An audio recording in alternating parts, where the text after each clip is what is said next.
بسم اللہ الرحمن الرحیم الحمد للہ الذی ہدانا لہذا وما كنا لنہتدی لولا ان ہدانا اللہ۔ کیونکہ میرے تعارف میں دو چیزیں ایسی آ گئی تھیں جس کے لیے مدرسے فارغ التحصیل ہوں، تو میں زیادہ کمفرٹیبل محسوس کرتا ہوں جب مدرسے کے طلباء کے ساتھ ہوں۔ اور دوسرا یہ کہ فلسفے کو پڑھنے سمجھنے کی کوشش کی ہے۔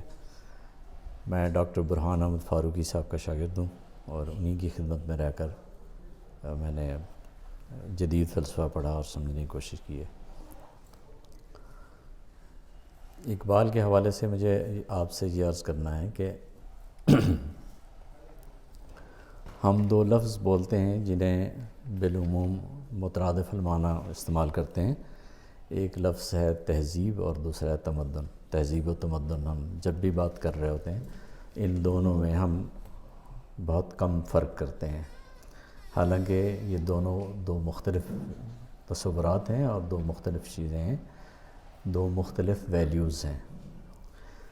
تمدن کا تعلق آپ کی بیرونی زندگی کے آسائشوں سے ہوتا ہے کہ آپ کے پاس سڑکیں کیسی بن گئی ہیں، گاڑیاں کیسی ہیں، گھر کتنے ہیں، ہسپتال ہیں، اور آمد و رفت کے وسائل کیا ہیں آپ کے پاس، یا جتنے بھی جو مطلب وہ چیزیں ہیں جن کا تعلق باہر کی ایکسٹرنل انوائرمنٹ سے ہوتا ہے، انہیں تمدن کہا جاتا ہے۔ کیونکہ انگریزی میں کوئی ایسا لفظ ہے نہیں جو تہذیب اور تمدن ان دونوں کے درمیان فرق کر سکتا ہو۔ تو تمدن کا تعلق جب بھی ہم عربی زبان میں جب یہ لفظ بولا جاتا ہے تو اس سے مراد شہریت ہے، اور شہریت سے مراد یہ باہر بیرونی زندگی کی آسائشیں ہیں۔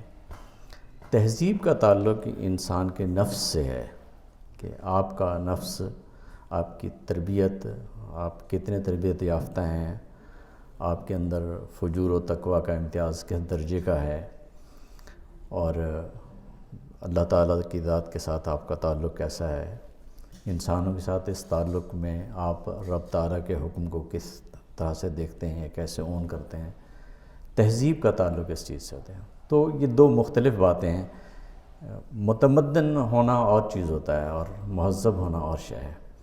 یہ بالکل ممکن ہے کہ ایک آدمی یہاں مال روڈ سے آپ گزر رہے ہیں، وہ BMW گاڑی میں جا رہا ہو تو وہ ظاہر ہے تمدن کے اعتبار سے بہت زیادہ متمدن ہے، اور ایک آدمی گدھا گاڑی پہ جا رہا ہے، تمدنی اعتبار سے وہ بہت نیچے ہے، اور اس کا 100% امکان موجود ہے کہ جو گدھا گاڑی پہ جا رہا ہو وہ 1,00,000 درجے زیادہ مہذب ہو اس سے جو BMW میں جا رہا ہے۔ میری بات سمجھ رہے ہیں؟ مطلب تہذیب کا اور تمدن کا بہت بڑا فرق ہے۔ اگر آپ بلوچستان کی کسی ایسی مسجد میں جائیں جو جھونپڑی بنی ہوئی ہو، جھونپڑی کی طرح کی بنی ہوئی ہو، اور آپ پھر جا کر ترکی میں آپ آیا صوفیہ کی عمارت کو دیکھتے ہیں کہ وہ بھی مسجد بن گئی ہے، تو جو آپ کو باہر ایک فرق نظر آ رہا ہے یہ تمدن کو ظاہر کرتا ہے، لیکن مسجد ہونے کے اعتبار سے جو دونوں کی حیثیت ہے، میری نظر میں جو احترام اس کا ہے، بیانی ہوئی احترام اس کا ہے، یہ میرے مہذب ہونے کی علامت ہے۔ تو ان دونوں کے درمیان بہت بڑا فرق ہے۔ تو یہ تو ہے کہ مطلب ہارون الرشید کا دور تمدنی اعتبار سے بہت بڑا دور تھا، بہت زیادہ متمدن دور تھا، لیکن اگر آپ یہ کہیں کہ خیر القرون سے وہ زیادہ مہذب تھا تو میں کبھی نہیں مانوں گا۔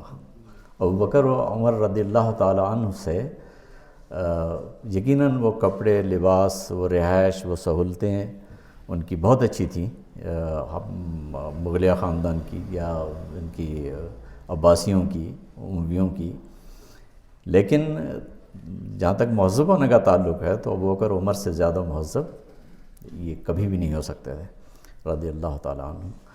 اور اس لیے روئے زمین پر انبیاء کرام سے زیادہ مہذب کوئی نہیں ہوتا، چاہے وہ آج سے 10 کروڑ سال بھی پہلے کیوں نہ آئے ہوں۔ تہذیبی اعتبار سے کسی چیز کو دیکھنا اور ہوتا ہے، اور تمدنی اعتبار سے کسی چیز کو دیکھنا دوسری بات ہے۔ اقبال کی اہمیت یہ ہے کہ اقبال ہمارے تمدن کے نمائندہ نہیں ہیں بلکہ ہمارے تہذیبی نمائندہ شاعر ہیں۔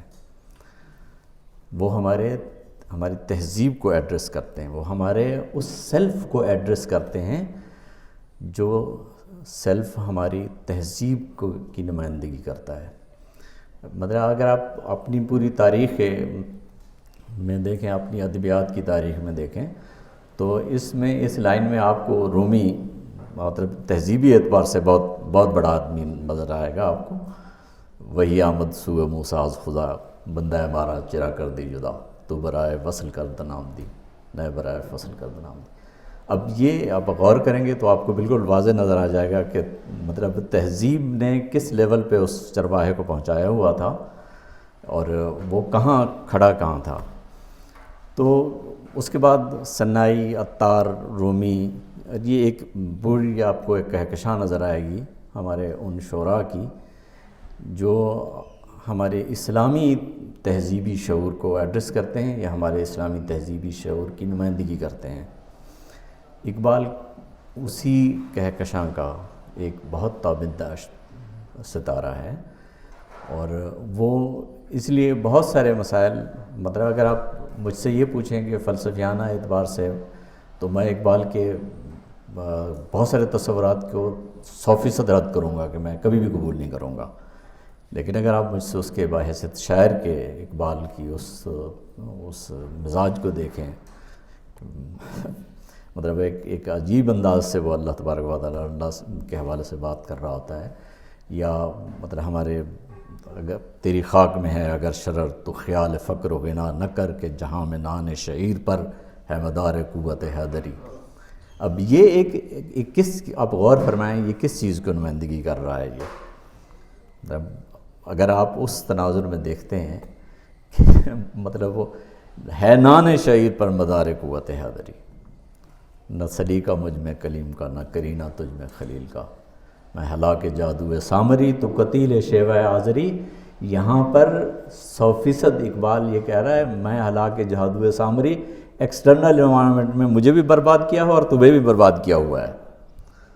اب میرے اندر وہ طریقہ نہیں ہے، میرے اندر وہ کلیم کا سلیقہ نہیں ہے، اور خلیل کی طرح سیکھنے کے لیے تو تیار نہیں ہے، تو اس لیے ہمارے درمیان کمیونیکیشن نہیں ہو پا رہا، یا ہم اس مقام پہ نہیں جا رہے جہاں ہمیں جانا چاہیے تھا۔ تو اس لیے اقبال کے حوالے سے جب آپ دیکھتے ہیں تو اقبال کا یہ ایک بہت بڑا مقام ہے ہمارے تہذیبی شعور میں۔ اگر آپ اقبال کو اٹھا کر جدید شاعری کے دائرے میں لانا چاہیں گے تو اقبال آپ کو شعراء کی اس فہرست میں کہیں ایڈجسٹ ہوتا ہوا نظر نہیں آئے گا جہاں منیر نیازی کھڑا ہے یا دور جدید کے جو دوسرے شعراء کھڑے ہیں وہاں آپ کو، یا فیض ہے مثال کے طور پر آباد دور میں آنے والا فیض ہے، حتیٰ کہ اقبال کے استاد داغ کو بھی دیکھ لیں آپ تو بھی، یا غالب کو دیکھ لیں، میر کو دیکھ لیں، یہ تمام جتنے بھی شاعر ہونے کی حیثیت سے ظاہر ہے بہت بڑے شاعر تھے، لیکن آپ کی تہذیب کی نمائندگی کا شرف صرف آپ کو بر صغیر میں کسی سے میں ملتا ہے تو وہ اقبال میں ملتا ہے۔ یہ ہے اقبال کی اہمیت۔ والسلام علیکم ورحمۃ اللہ۔